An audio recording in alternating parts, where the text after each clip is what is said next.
ते खरं म्हणजे या सरकारमध्ये एक मुख्यमंत्री आणि अनेक सुपर मुख्यमंत्री आहेत। अनेक मंत्री असे आहेत की जे स्वतःला मुख्यमंत्री समजतात आणि स्वतः घोषणा करतात।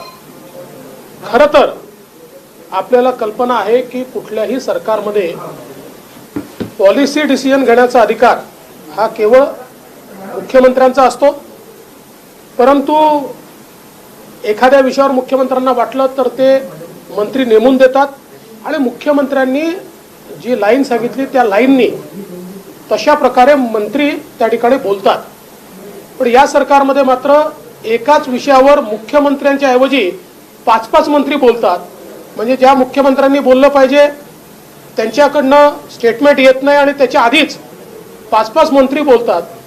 आणि सगळ्यात महत्त्वाचं असं आहे, प्रत्येक मंत्री ती अनाउन्समेंट करतो आणि सांगतो ही अनाउन्समेंट आता मुख्यमंत्री करते। म्हणजे एक प्रकारे पूर्णपणे श्रेयवाद, प्रत्येक गोष्टीचा श्रेय हे घेण्याचा एक प्रयत्न, आणि घ्या ना पण कमीत कमी करून तरी घ्या। आणि म्हणून मला असं वाटतं की कालचा घोळ यातनंच झालाय, पण हा पहिला नाही आहे। याच्यापूर्वी अनेक वेळा झालाय। अनेक वेळा मंत्र्यांनी आधी अनाउन्समेंट करून टाकल्यात, एक अनाउन्समेंट 3-3 मंत्र्यांनी केले आहेत। मला असं वाटतं की माननीय मुख्यमंत्र्यांनी कुठेतरी आपल्या मंत्र्यांना शिस्त लावली पाहिजे आणि किमान, बाकी बोलू द्या, बोलल्यावर कोणाचे निर्बंध टाकण्याचंही कारण नाही आहे, पण किमान मेजर पॉलिसी डिसिजनवर सरकारचं जे म्हणणं आहे ते क्लिअर, पूर्ण स्पष्ट आणि थेट हे जनतेपर्यंत पोहोचलं पाहिजे असं आमचं मत आहे। लोकांमध्ये गोंधळाचं वातावरण निर्माण झालं काल नाही, गोंधळाचं वातावरण तर इतकं आहे, आम्हाला अनेकांचे फोन आले की लॉकडाऊन आहे की नाही आहे, निर्बंध शिथिल झाले आहेत की नाही झाले आहेत। आता याची उत्तर आमच्याकडे देखील नव्हती।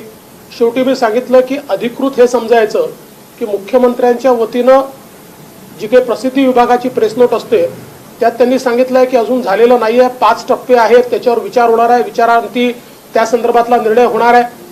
त्यामुळे हे जे कन्फ्युजन आहे, मुळात काय असतं की आता लोक पहिला लॉकडाऊन झाला, दुसरा लॉकडाऊन झाला, आणि त्यामुळे खूप मोठ्या प्रमाणात लोकांमध्ये संभ्रमही आहे, उत्कंठाही आहे, निराशाही आहे। आणि अशात काल अक्षरशः लोकांना असं वाटलं की आता झालं बाबा, किमान जे छोटे दुकानदार आहेत किंवा मध्यम रिटेलर्स आहेत ज्यांची अवस्था अत्यंत वाईट आहे, जे नॉन एसेन्शियल मध्ये येतात, त्यांना असं वाटलं की चला आता हे सगळे निर्बंध आपले संपतील। विशेषतः 7 ते 2 हा जो काही निर्बंध आहे हा अनेकांना त्या ठिकाणी चुकीचा वाटतो। त्यांचं म्हणणं आहे की ठीक आहे, निर्बंध ठेवायचे असतील तर 9 ते 4 ठेवा। त्यामुळे मला असं वाटतं की अनेकांची निराशा ही या माध्यमातून झाली, आणि म्हणून मला वाटतं सरकारने याकडे लक्ष देण्याची गरज आहे। मागासवर्गीय आयोग जो आहे तो सरकारने मला असं वाटतं की हे उशिरा आलेलं शहाणपण आहे। हा राज्य मागासवर्ग आयोग 13/12/2019च्या निर्णयानंतर तात्काळ यायला पाहिजे होता, कारण 13/12/2019चा निर्णय हा स्पष्टपणे सर्वोच्च न्यायालयाने राज्य सरकारला सांगितलं की के कृष्णमूर्ती जजमेंट प्रमाणे संपूर्ण आरक्षण जस्टिफाय करा। आणि के कृष्णमूर्तींनी काय सांगितलं की एम्पिरिकल डाटा अवेलेबल नाही कंटेम्पररी, त्यामुळे सगळ्या राज्यांना त्यांनी सांगितलं की तुमच्या ठिकाणी तुम्ही अशा प्रकारचे राज्य मागासवर्ग आयोग तयार करून त्यांच्या माध्यमातून एम्पिरिकल डाटा तयार करा। म्हणजे किती टक्के, थंब रूल ठेवू नका। एखाद्या जिल्ह्यात 50% आत लोकसंख्या जास्ती असेल तर 27%च्या वरही देता येईल, परंतु एखाद्या जिल्ह्यात ती कमी असेल आणि 50%च्या आत ऍडजस्ट करायचं असेल तर त्या ठिकाणी ते ऍडजस्टमेंट करावं लागेल, असं 13/12/2019ला सांगितल्यानंतर 2 मार्च 2021 पर्यंत या सरकारने हे आयोग तयार न केल्यामुळे खऱ्या अर्थानं सर्वोच्च न्यायालयाने या ठिकाणी ओबीसींचं राजकीय आरक्षण हे रद्दबादल केलं। आणि त्यानंतरही 5 मार्चला विधानसभेतलं माझं भाषण आपण ऐका। 5 मार्चच्या माझ्या भाषणात मी सांगितलं होतं, सगळं सांगितलं होतं के कृष्णमूर्तीत काय म्हटलेलं आहे, आता पुढच्या स्टेप्स काय कराव्या लागतील, राज्य मागासवर्ग आयोग कसा तयार करावा लागेल, त्या माझ्या भाषणानंतर माननीय मुख्यमंत्र्यांनी बैठक घेतली.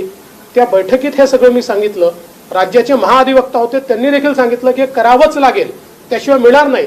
पण तो दिवस आहे आणि कालचा दिवस आहे. इतके दिवस आपण घालवले आणि त्यातनं एक प्रकारे हे तर आता दुर्दैव सुदैव काही म्हणा, पण कोरोनामुळे निवडणुका पुढे गेल्या.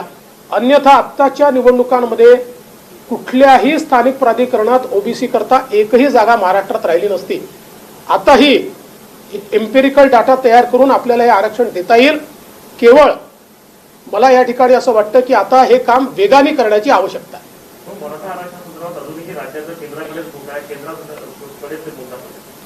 राज्य सरकारला मराठा समाजाला आरक्षण द्यायचंच नाहीये आणि त्यामुळे वेगवेगळे बहाणे ते सांगतात. ज्याला काम करायचं असतं तो बहाणे सांगत नाही, कारण या संदर्भातली कायदेशीर पोझिशन ही वारंवार समोर आलेली आहे.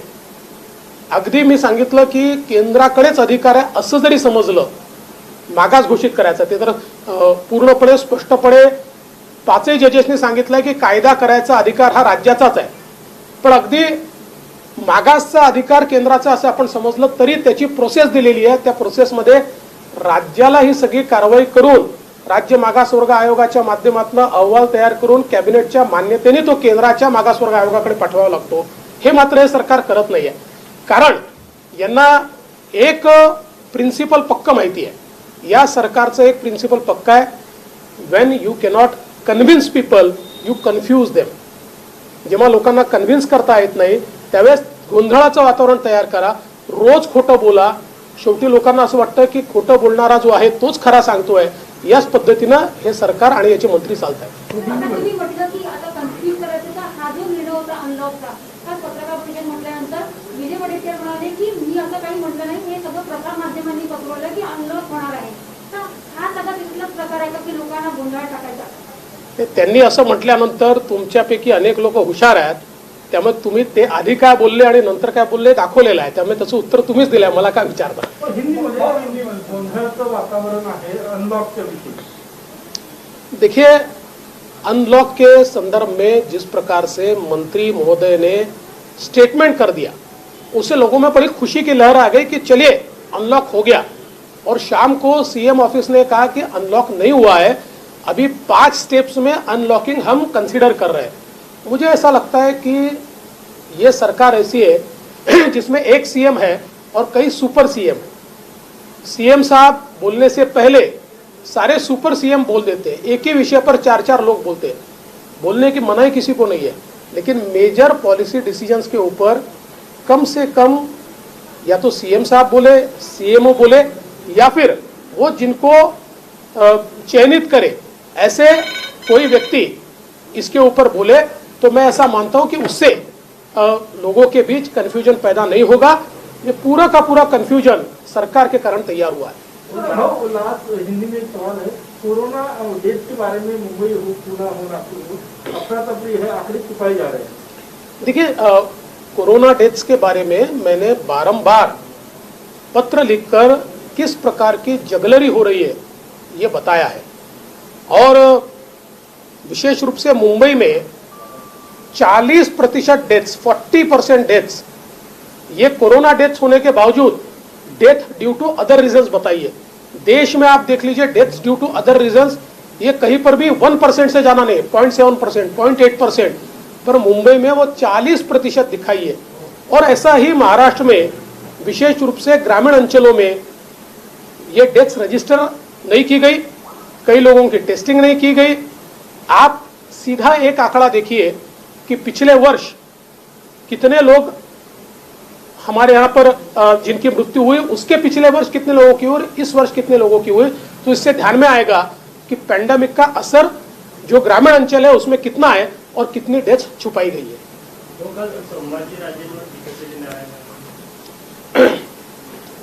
मला असं वाटतं की संभाजीराजेंवर टीका करण्याचं कुठलंही कारण नाहीये.